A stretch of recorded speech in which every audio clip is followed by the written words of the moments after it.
السلام علیکم ورحمۃ اللہ وبرکاتہ۔ الحمدللہ رب العالمین والصلاۃ والسلام علی سید المرسلین وعلی آلہ واصحابہ اجمعین۔ باب العلم انواریہ ایجوکیشنل سوسائٹی و جامعہ انواریہ کے زیر اہتمام تفسیر قرآن بنام تبیان القرآن، جو علامہ غلام رسول سعیدی صاحب کی لکھی ہوئی معرکۃ الآراء کتاب ہے، اس کا سلسلہ وار درس جاری ہے۔ بات چل رہی تھی حروف مقطعات کے سلسلے میں۔ قاضی ثناء اللہ مظہری نقشبندی لکھتے ہیں، میرے نزدیک حق یہ ہے کہ حروف مقطعات متشابہات میں سے ہیں، اور یہ اللہ تعالیٰ اور اس کے رسول صلی اللہ تعالیٰ علیہ وآلہ وسلم کے درمیان اسرار ہیں۔ ان حروف سے عام لوگوں کو سمجھانے کا قصد نہیں کیا گیا، بلکہ صرف رسول اللہ صلی اللہ تعالیٰ علیہ وآلہ وسلم کو ان حروف سے افہام مقصود تھا۔ یا رسول اللہ صلی اللہ تعالیٰ علیہ وسلم اپنے کامل متبعین میں سے جن کو چاہے ان کا معنی سمجھا دیں، الی قولہ۔ علامہ سجاوندی نے کہا ہے کہ یہ حروف مقطعات اللہ تعالیٰ اور اس کے نبی صلی اللہ تعالیٰ علیہ وآلہ وسلم کے درمیان اسرار ہیں، اور کبھی محبین کے درمیان کچھ کلمات بطور معمہ ہوتے ہیں۔ ان میں یہ اشارہ ہوتا ہے کہ ان کلمات کو محرمان راز کے سوا اور کوئی نہیں سمجھ سکتا۔ ایک قول یہ ہے کہ حروف مقطعات اور متشابہات کا علم اللہ تعالیٰ نے صرف اپنے ساتھ مخصوص کر لیا ہے، ان کا علم نبی کریم صلی اللہ تعالیٰ علیہ وآلہ وسلم کو عطا کیا ہے، اور نہ آپ کے متبعین کو۔ یہ قول بہت بعید ہے، کیونکہ خطاب افہام کے لیے ہوتا ہے۔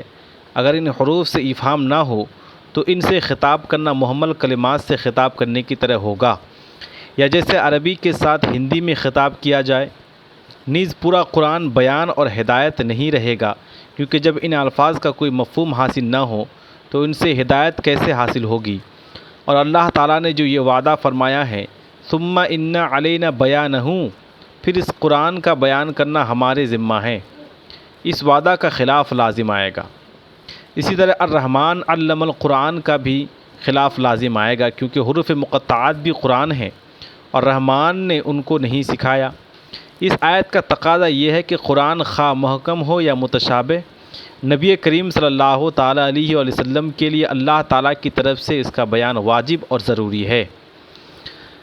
حضرت ابن عباس رضی اللہ تعالیٰ عنہ سے مروی ہے کہ میں راسخین فی العلم سے ہوں، اور میں ان علماء سے ہوں جن کو ان کی تاویل کا علم ہے۔ اسی طرح مجاہد سے مروی ہے، حضرت مجدد الف ثانی رحمہ اللہ نے یہ دعویٰ کیا ہے کہ اللہ تعالیٰ نے ان پر حروف مقطعات کی تاویل کو ظاہر فرما دیا ہے اور ان کے اسرار کو بیان کر دیا ہے، لیکن عام لوگوں کے لیے ان کا بیان ممکن نہیں ہے، کیونکہ ان کا بیان کرنا ان کے اسرار الہیہ ہونے کے منافی ہیں۔ تفسیر مظہری جلد نمبر 1 صفحہ نمبر 14-15۔ شیخ محمود الحسن لکھتے ہیں، ان حروف کو مقطعات کہتے ہیں، ان کے اصلی معنی تک اوروں کی رسائی نہیں، بلکہ یہ بھید ہے۔ اللہ اور اس کے رسول صلی اللہ تعالیٰ علیہ وآلہ وسلم کے درمیان جو بوجہ مصلحت و حکمت ظاہر نہیں فرمایا۔ حاشیۃ القرآن صفحہ نمبر 3۔ ہم نے پہلے ذکر کیا ہے کہ اکثر علماء ان حروف مقطعات کو اللہ تعالیٰ اور اس کے رسول صلی اللہ تعالیٰ علیہ وآلہ وسلم کے درمیان اسرار قرار دیتے ہیں، اور بعض علماء نے ان حروف کی تعویلات کی ہے۔ علامہ بیضاوی لکھتے ہیں، ایک قول یہ ہے کہ حروف مقطعات ان صورتوں کے اسماء ہیں، ایک قول یہ ہے کہ یہ تنبیہ کے لیے حروف زائدہ ہیں، ایک قول یہ ہے کہ ان حروف سے ان کلمات کی طرف اشارہ ہے جو ان حروف سے مرکب ہیں۔ جیسے حضرت ابن عباس رضی اللہ تعالیٰ عنہما نے فرمایا، الف سے مراد اللہ ہے، یعنی اللہ ہے، اللہ تعالیٰ کی نعمتیں، اور لام سے مراد اللہ کا لطف ہے، اور میم سے مراد اس کا ملک ہے۔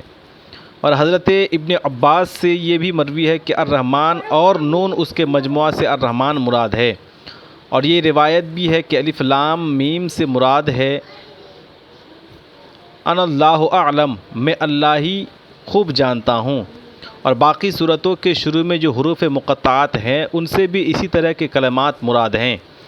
حضرت ابن عباس سے یہ روایت بھی ہے کہ الف سے اللہ کی طرف، لام سے جبرائیل کی طرف اور میم سے سیدنا محمد صلی اللہ تعالیٰ علیہ وآلہ وسلم کی طرف اشارہ ہے، یعنی یہ قرآن اللہ نے لسان جبرائیل سے سیدنا محمد صلی اللہ تعالیٰ علیہ وآلہ وسلم پر نازل کیا۔ ان حروف سے بعض اقوام کی مدتوں کی طرف اشارہ کیا، کیونکہ جب نبی کریم صلی اللہ تعالیٰ علیہ وآلہ وسلم کے پاس یہود آئے تو آپ نے ان پر الف لام میم البقرہ کی تلاوت کی۔ انہوں نے حساب کر کے کہا ہم اس دین میں کیسے داخل ہوں جس کی مدت 71 سال ہے۔ رسول اللہ صلی اللہ تعالیٰ علیہ وسلم مسکرائے، انہوں نے کہا اس کے علاوہ بھی کچھ ہے؟ تو آپ نے پڑھا الف لام میم صاد، الف لام را، الف لام میم را۔ وہ کہنے لگے آپ نے ہم پر حساب مشتبہ کر دیا، اس کے علاوہ بھی تعویلات ہیں۔ انوار التنزیل علی ہامش الخفاجی، جلد نمبر 1 صفحہ نمبر 170-74۔ اللہ تعالیٰ کا ارشاد ہے، یہ وہ عظیم الشان کتاب ہے جس کے کلام اللہ ہونے میں کسی شک کی گنجائش نہیں۔ البقرہ آیت نمبر 2۔ سورہ فاتحہ کے بعد سورہ بقرہ لانے کی مناسبت یہ ہے کہ سورہ فاتحہ میں اللہ تعالیٰ کے بندوں نے اللہ سے صراط مستقیم کی ہدایت کا سوال کیا تھا، جو انعام یافتہ لوگوں کا راستہ ہو، گمراہ اور مغضوب لوگوں کا راستہ نہ ہو۔ تو اللہ تعالیٰ نے فرمایا جس ہدایت کا تم نے سوال کیا ہے وہ اس کتاب میں ہے، اور اس میں انعام یافتہ لوگوں کی صفات بیان کی کہ وہ اللہ سے ڈرنے والے ہیں، غیب پر ایمان لاتے ہیں، نماز قائم کرتے ہیں اور اللہ تعالیٰ کے دیے ہوئے مال سے خرچ کرتے ہیں۔ اے نبی صلی اللہ علیہ وآلہ وسلم، آپ پر جو کتاب نازل کی گئی اور آپ سے پہلے جو کتابیں نازل کی گئی ان سب پر یقین رکھتے ہیں، اور یہی لوگ دنیا میں ہدایت یافتہ ہیں اور آخرت میں فوز و فلاح پانے والے ہیں۔ پھر گمراہ اور مغضوب لوگوں کی نشانیاں بیان کی کہ ان لوگوں پر تبلیغ دین کا کوئی اثر نہیں ہوتا، یہ ایمان لانے والے نہیں ہیں، یہ کلمہ حق کو سننے کے لیے بہرے ہیں، اعتراف حق کے لیے گونگے ہیں، آیت اللہ کو بغور دیکھنے سے اندھے ہیں، ان کی آنکھوں پر بغض اور عناد کی پٹی بندھی ہوئی ہے، اور یہ حق و صداقت کی طرف رجوع نہیں کریں گے۔ کتاب کا لغوی اور اصطلاحی معنی۔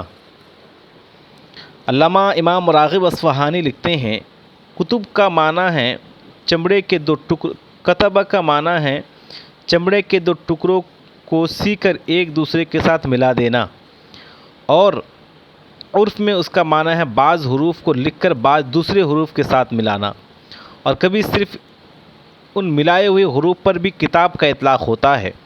اسی اعتبار سے اللہ تعالیٰ کے کلام کو کتاب کہا جاتا ہے، اگرچہ وہ لکھا ہوا نہیں ہے۔ قرآن مجید میں ہے الف لام میم ذالک الکتاب، کتاب اصل میں مصدر ہے، پھر مکتوب کا نام کتاب رکھ دیا گیا، نیز کتاب اصل میں لکھے ہوئے صحیفہ کا نام ہے۔ قرآن مجید میں ہے یسألک اہل الکتاب ان تنزل علیہم کتابا من السماء، اہل کتاب آپ سے یہ سوال کرتے ہیں کہ آپ ان پر آسمان سے کوئی صحیفہ نازل کر دیں۔ فرض اور تقدیر کے معنی میں کتاب کا لفظ مستعمل ہے۔ قرآن مجید میں ہے یا ایھا الذین آمنوا کتب علیکم الصیام کما کتب علی الذین من قبلکم، سورہ بقرہ آیت نمبر 83۔ اے ایمان والو، تم پر روزہ رکھنا فرض کیا گیا ہے جس طرح تم سے پہلے لوگوں پر فرض کیا گیا تھا۔ قل لن یصیبنا الا ما کتب اللہ لنا، آپ کہیے ہمیں صرف وہی چیز پہنچے گی جو ہمارے لیے اللہ تعالیٰ نے مقدر کر دی ہے۔ سورہ توبہ آیت نمبر 51۔ کتاب کا لفظ بنانے اور شمار کرنے کے معنی میں بھی آتا ہے۔ قرآن مجید میں ہے فَاكْتُبْنَ مَعَ الشَّاهِدِينَ، سو گواہی دینے والوں کے ساتھ ہمارا شمار کر لیں۔ اللہ تعالیٰ کی طرف سے حجت ثابتہ کے معنی میں بھی کتاب کا لفظ مستعمل ہے۔ قرآن کریم میں ہے ام آتیناہم کتابا من قبلہ، کیا ہم نے اس قرآن سے پہلے انہیں کوئی حجت ثابتہ نہیں دی؟ کیا ہم نے اس قرآن سے پہلے انہیں کوئی حجت ثابتہ دی ہے؟ یعنی سوالیہ انکاریہ ہے۔ فَأْتُوا بِكِتَابِكُمْ إِن كُنتُمْ صَادِقِينَ، تم اپنی حجت ثابتہ لے آؤ اگر تم سچے ہو۔ کتاب کا لفظ حکم کے معنی میں بھی وارد ہے۔ قرآن مجید میں ہے لولا کتاب من اللہ سبق لمسکم، فیہا اخذتم عذاب عظیم، اگر پہلے معاف کر دینے کا حکم اللہ کی طرف سے نہ ہوتا تو کافروں سے جو فدیہ کا مال تم نے لیا تھا تمہیں اس میں ضرور بڑا عذاب پہنچتا۔ قرآن مجید میں جہاں اہل کتاب کا لفظ آتا ہے تو اس کتاب سے تورات، انجیل یا یہ دونوں کتابیں مراد ہوتی ہیں۔ المفردات صفحہ نمبر 423-25۔ کتاب کا اصطلاحی معنی یہ ہے وہ صحیفہ جو ایسے متعدد مسائل کا جامع ہوں جو جنساً متحد ہوں اور نوعاً اور صنفاً مختلف ہوں، اور وہ صحیفہ ابواب اور فصول پر منقسم ہوں جیسے کتاب الطہارت، کتاب الزکوٰۃ وغیرہ۔ اس آیت میں کتاب سے مراد آسمانی صحیفہ ہے یعنی قرآن مجید۔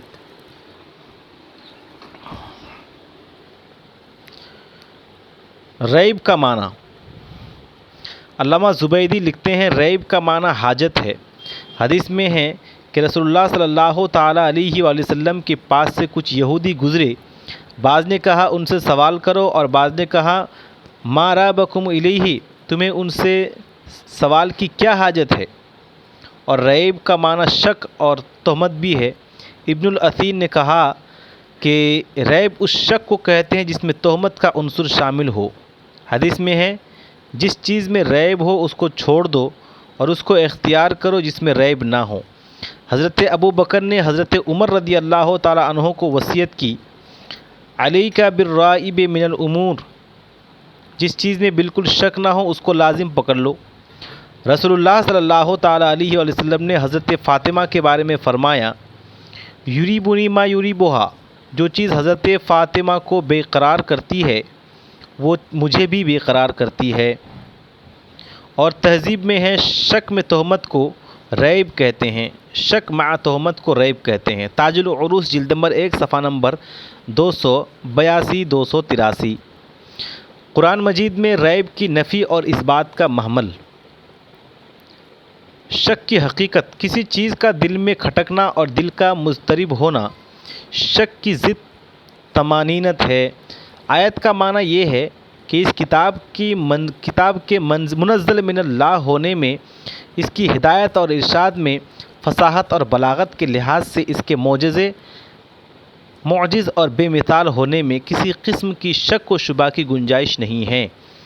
قرآن مجید میں ہے وَإِن كُنتُمْ فِي رَيْبٍ مِّمَّا نَزَّلْنَا عَلَىٰ عَبْدِنَا فَأْتُوا بِسُورَةٍ مِّن مِّثْلِهِ، سورہ بقرہ آیت نمبر 23۔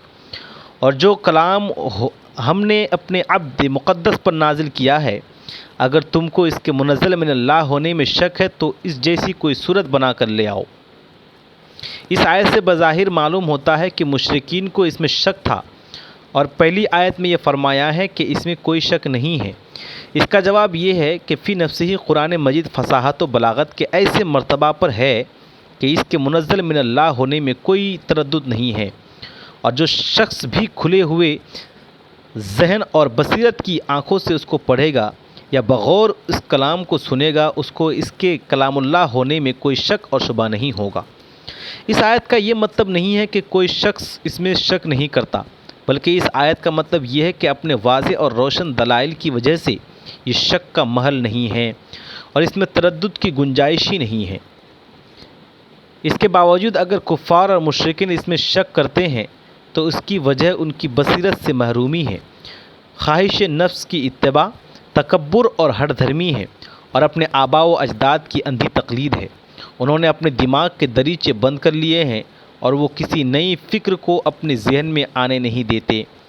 اس کا دوسرا جواب یہ ہے کہ فیہ ریبٌ کی صفت ہے اور للمتقین اس کی خبر ہے، اور معنی یہ ہے کہ متقین کے لیے اس میں کوئی شک نہیں ہے، اور جن لوگوں نے شک کیا ہے وہ متقین نہیں ہیں، کفار اور مشرکین ہیں۔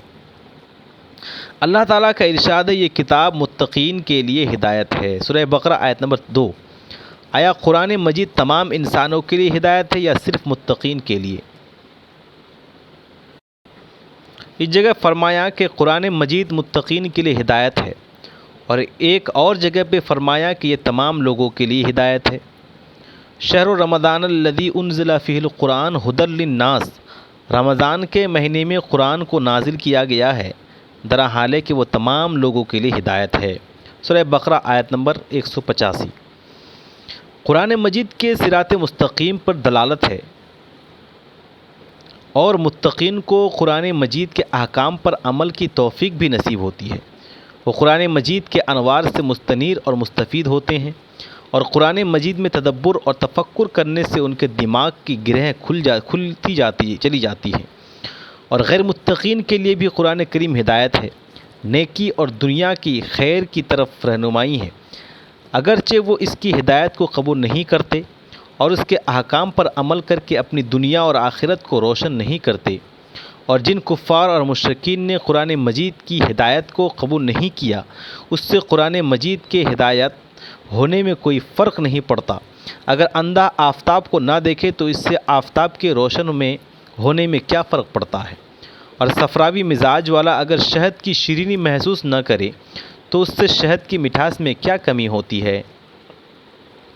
قرآن مجید میں جہاں فرمایا ہے کہ یہ تمام انسانوں کے لیے ہدایت ہے، اس سے مراد یہ ہے کہ فی نفسہ ہی قرآن مجید کی ہدایت تمام انسانوں کے لیے ہے، اور یہاں جو فرمایا ہے کہ یہ متقین کے لیے ہدایت ہے، اس سے مراد یہ ہے کہ نتیجتاً اور معال کار یہ متقین ہی کے لیے ہدایت ہے، کیونکہ اس ہدایت سے وہی فیض یاب ہوتے ہیں۔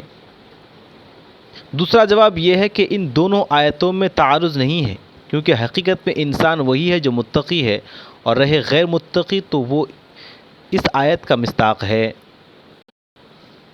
وَلَقَدْ ذَرَأْنَا لِجَهَنَّمَ كَثِيرًا مِنَ الْجِنِّ وَالْإِنسِ لَهُمْ قُلُوبٌ لَا يَفْقَهُونَ بِهَا وَلَهُمْ أَعْيُنٌ لَا يُبْصِرُونَ بِهَا وَلَهُمْ آذَانٌ لَا يَسْمَعُونَ بِهَا أُولَئِكَ كَالْأَنْعَامِ بَلْ هُمْ أَضَلُّ أُولَئِكَ هُمُ الْغَافِلُونَ۔ الاعراف آیت نمبر 179۔ اور بے شک ہم نے دوزخ کے لیے بہت سے جن اور انسان پیدا کیے، ان کے دل ہیں جن سے وہ سمجھتے نہیں، ان کی آنکھیں ہیں جن سے وہ دیکھتے نہیں، اور ان کے کان ہیں جن سے وہ سنتے نہیں۔ وہ چوپائیوں کی طرح ہے، بلکہ ان سے بھی زیادہ گمراہ ہیں، وہی غافل ہیں۔ اس کا تیسرا جواب یہ ہے کہ ہر چند کہ قرآن تمام انسانوں کے لیے ہدایت ہے، لیکن چونکہ متقی انسانوں کے اعلیٰ افراد ہیں، اس لیے انہی کا تشریفاً اور تکریماً ذکر کیا گیا۔ تقویٰ کا صیغہ اور اس کا لغوی معنی۔ علامہ زبیدی حنفی لکھتے ہیں، ابن سیدہ نے کہا کہ تقویٰ اصل میں وقوع تھا، یہ فعلا کے وزن پر اس میں حاصل بالمصدر ہے اور وقیتو سے بنا ہے، واو کو تا سے بدل دیا، یہ تقویٰ ہو گیا۔ اسی طرح سے تقاتن اصل میں وقاتن ہے، اور تجاہن اور تراثن اصل میں وجاہن اور وراسن ہے۔ وقاہ یقی ہے کا معنی ہے کسی چیز کو اذیت سے محفوظ رکھنا اور اس کی حمایت اور حفاظت کرنا۔ قرآن مجید میں ہے ما لہم من اللہ من واق، انہیں اللہ سے بچانے والا کوئی نہیں۔ تاج العروس جلد نمبر 10 صفحہ نمبر 396۔ علامہ راغب اصفہانی لکھتے ہیں، تقویٰ کا معنی ہے کسی ڈرانے والی چیز سے نفس کو بچانا اور اس کی حفاظت کرنا، اور کبھی خوف کو بھی تقویٰ کہتے ہیں، اور اس کا شرعی معنی ہے گناہ کی آلودگی سے نفس کی حفاظت کرنا، اور یہ ممنوعہ کاموں کے ترک سے حاصل ہوتا ہے۔ اور کامل تقویٰ تب حاصل ہوتا ہے جب بعض مباحات کو بھی ترک کر دیا جائے، جیسا کہ حدیث میں ہے حلال ظاہر ہے اور حرام ظاہر ہے، اور ان کے درمیان کچھ مشتبہات ہیں جن کو بہت سے لوگ نہیں جانتے، سو جو شخص مشتبہات سے بچ گیا اس نے اپنے دین اور اپنی عزت کو محفوظ کر لیا۔ الحدیث صحیح بخاری جلد نمبر 1 صفحہ نمبر 13۔ تقویٰ کے کئی مراتب ہیں جو حسب ذیل آیات سے ظاہر ہوتی ہیں۔ فمن اتقى واصلح فلا خوف عليهم ولا هم يحزنون، سورہ اعراف آیت نمبر 35۔ پس جو لوگ گناہوں سے باز رہے اور انہوں نے نیکیاں کی تو ان پر کوئی خوف ہوگا اور نہ وہ غمگین ہوں گے۔ اتقوا اللہ حق تقاتہ، اور اللہ سے ڈرو جیسا کہ اس سے ڈرنے کا حق ہے۔ آل عمران آیت نمبر 102۔ وسیق الذین اتقوا ربهم الی الجنة زمرا، اور جو لوگ اپنے رب سے ڈرتے تھے وہ جنت کی طرف گروہ در گروہ بھیجے جائیں گے۔ سورہ زمر آیت نمبر 73۔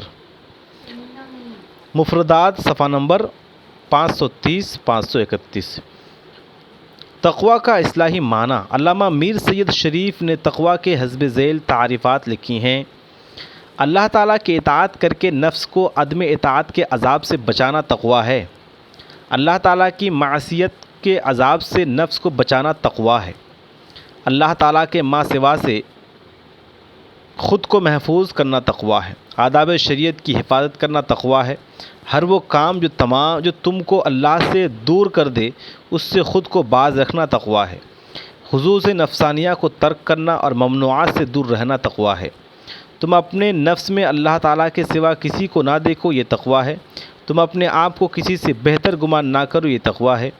ما سوا اللہ کو ترک کرنا تقوی ہے، اور نبی کریم صلی اللہ تعالیٰ علیہ وسلم کی قولاً اور فعلاً اقتداء کرنا تقوی ہے۔ کتاب التعریفات صفحہ نمبر 39۔ علامہ قرطبی لکھتے ہیں تقوی کا معنی ہے کسی ناپسندیدہ چیز سے خود کو بچانے کے لیے اپنے اور اس چیز کے درمیان کوئی آڑ بنا لینا، اور متقی وہ شخص ہے جو اپنے نیک اعمال اور پرخلوص دعاؤں سے اپنے آپ کو اللہ تعالیٰ کے عذاب سے بچا لے۔ زر بن جیش کہتے ہیں کہ حضرت عبداللہ ابن مسعود رضی اللہ تعالیٰ عنہ نے ایک دن فرمایا، لوگ بہت ہیں لیکن ان میں بہتر وہ ہے جو تائب ہوں یا متقی ہوں۔ پھر ایک دن کہا، لوگ بہت ہیں لیکن ان میں بہتر وہ ہے جو عالم ہو یا متعلم ہو۔ ابو یزید بستامی نے کہا، متقی وہ ہے جس کا ہر قول اور ہر عمل اللہ کے لیے ہو۔ ابو سلیمان دارانی نے کہا، متقی وہ ہے جس کے دل سے شہوات کی محبت نکل گئی ہو۔ ایک قول یہ ہے کہ متقی وہ ہے جو شرک سے بچے اور نفاق سے بری ہو۔ ابن عطیہ نے کہا، یہ غلط ہے کیونکہ فاسق بھی اسی طرح ہوتا ہے۔ حضرت عمر بن خطاب رضی اللہ تعالیٰ عنہ نے حضرت ابی بن کعب رضی اللہ تعالیٰ عنہ سے تقوی کے متعلق سوال کیا۔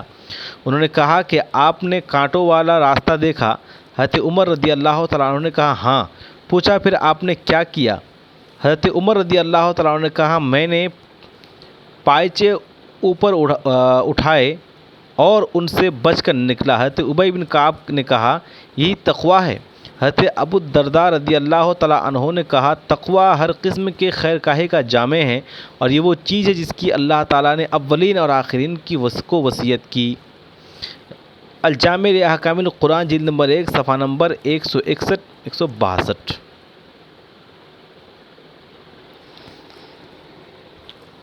امام راضی لکھتے ہیں متقی وہ شخص ہے جو عبادت کو انجام دے اور ممنوعات سے بچے۔